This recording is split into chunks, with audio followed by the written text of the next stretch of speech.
নমস্কার, কেমন আছেন সবাই? আমার নাম রিয়া আর আমি থাকি Canada. Welcome back to my channel cook and connect. এই ভিডিওটা শ্যুট করছিলাম শুক্রবার উইকেন্ডে। আর শুক্রবার অফিসের কাজ শেষ করার পর কারোরই ইচ্ছা করছিল না যে রান্না-টান্না করব বা বাড়িতে খাবো। মায়েরাও বলছিল একটু বাইরে খাবে বলেই আজকে বেরোলাম।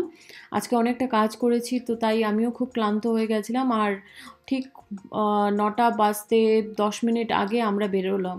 মানে ফাইনালি ডিসাইড করে হুটহাট করে রেডি হয়ে বেরোচ্ছি। আর বেরোনোরতে আমাদের দুটো কাজই হয়ে যাবে। আমাদের একটা মাইক্রোওয়েভ আছে, ওটাকেও ফেলবার ছিল। তো যখন আপনাদের কিছু ইলেকট্রনিক আইটেমস নষ্ট হয় এখানে এখানে একটা স্পেসিফিক ডাম্প সেন্টার থাকে, ওখানে গিয়ে ডাম্প করতে হয়। তো আমাদের বাড়ির থেকে একটু দূর, তো আমরা ওটাকে ফেলে ভাবছি এখন গিয়ে কোথাও খেয়ে আসবো। তো এটা হলো কি ডাম্প সেন্টার, আর এখানে আমরা ডাম্প করলাম আমাদের মাইক্রোওয়েভটা, পুরোনো মাইক্রোওয়েভটা করে। এবার ভাবছি কোথায় যাওয়া যায়। তো অনেক আমরা ডিসকাশন করলাম। মায়েরা বলছে চার্চেস চিকেন যাবে, আর ঋতুপর্ণ বলছিল বার্গার কিং যাবে। তো ফাইনালি ডিসাইড করলাম যে বার্গার কিংটা যাই। বার্গার কিংটা আমরা প্রথমবার যাচ্ছি। চার্চেস চিকেনে অনেকবার যাওয়া হয়, ওখানে চিকেনটা ভালো লাগে আমাদের, স্পেশালি স্পাইসি চিকেনটা। তো আজকে ভাবলাম যে বার্গার কিংয়ের বার্গারটা এক্সপ্লোর করি। মায়েরাও খুব এক্সাইটেড।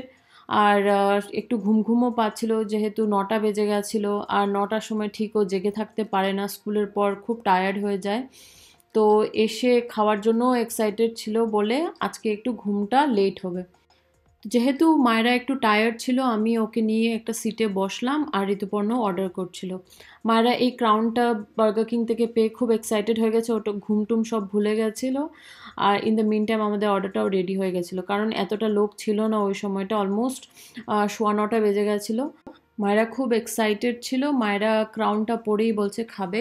আমরা তেমন কিছু অর্ডার করিনি, তিনজনের জন্য তিনটে বার্গার অর্ডার করেছি। মায়েরার জন্য জুনিয়র বার্গারটা, ফ্রেঞ্চ ফ্রাই, তারপর একটু চিকেন নাগেটস, ব্যাস। তো ওটাই খাচ্ছি আর একটু গল্প করছি। রাতেবেলাটা আমরা তেমনও প্রেফার করি না আজকাল এতটা এসে খাবার, বাট স্টিল নিয়ে নিলাম। কারণ একটা দিন এরকম উইকে থাকলে ভালো লাগে যখন আমরা একটু বাইরে গিয়ে খাই। তো এই আদের বাবা আর মেয়ের গল্প চলছিল, আর আমি বসে আমার মোবাইলে ভিডিও রেকর্ড করছিলাম ওদের এরকম সুইট মোমেন্টসগুলো। তারপর খাওয়া দাওয়ার পর আমরা বেরিয়ে পড়লাম, এখন গাড়িতে বসবো। আর ঋতুপর্ণ গাড়িতে বসবার পর বলছে একটু মিষ্টি পান খাবে। আর আমরা এখন রয়্যাল পানের উদ্দেশ্যে বেরিয়ে পড়লাম। রয়্যাল পান অনেক কটা আছে এই এরিয়াতে। আর রয়্যাল পানে খুব ভালো ভালো স্ন্যাক আইটেমস পাওয়া যায়, তারপর পান পাওয়া যায়, চাটাও ওই দোকানগুলোতে ভালো হয়। তো আমরা যাচ্ছি এখন রয়্যাল পানে, গিয়ে ওখান থেকে একটা দুজনের জন্য দুটো মিষ্টি পান নেব।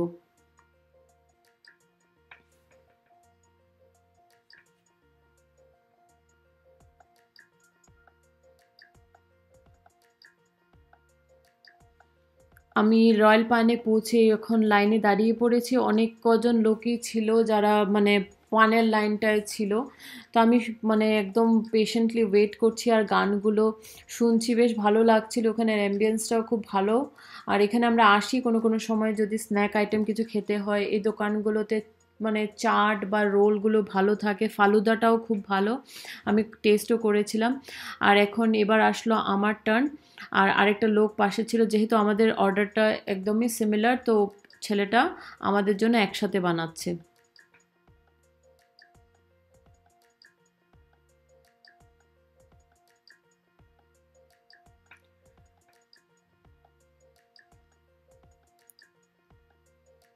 তারপর পানটান নিয়ে আমি পেমেন্ট করলাম, পেমেন্ট করে বাড়ির জন্য বেরিয়ে পড়লাম। অনেকটাই লেট হয়ে যাচ্ছিলো, আর মায়েরা এখন গাড়িতেই ঘুমিয়ে পড়বে, কারণ গাড়িটা যখন চলে আর একটু জার্কিংয়ে ওর সে সময়টাই ভালো ঘুম হয়।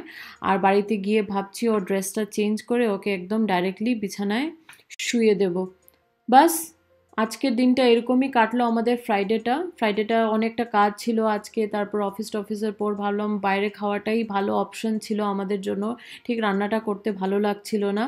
এবার ঠিক 40 মিনিট লাগবে আমাদের বাড়ি পৌঁছাতে।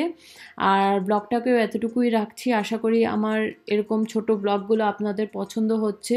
যদি পছন্দ হয়ে থাকে প্লিজ শেয়ার করবেন, লাইক করবেন, সাবস্ক্রাইব করবেন, আর আমাকে জানাবেন আপনারা কোথা থেকে দেখছেন। ধন্যবাদ, আবার খুব শিগগিরই দেখা হবে।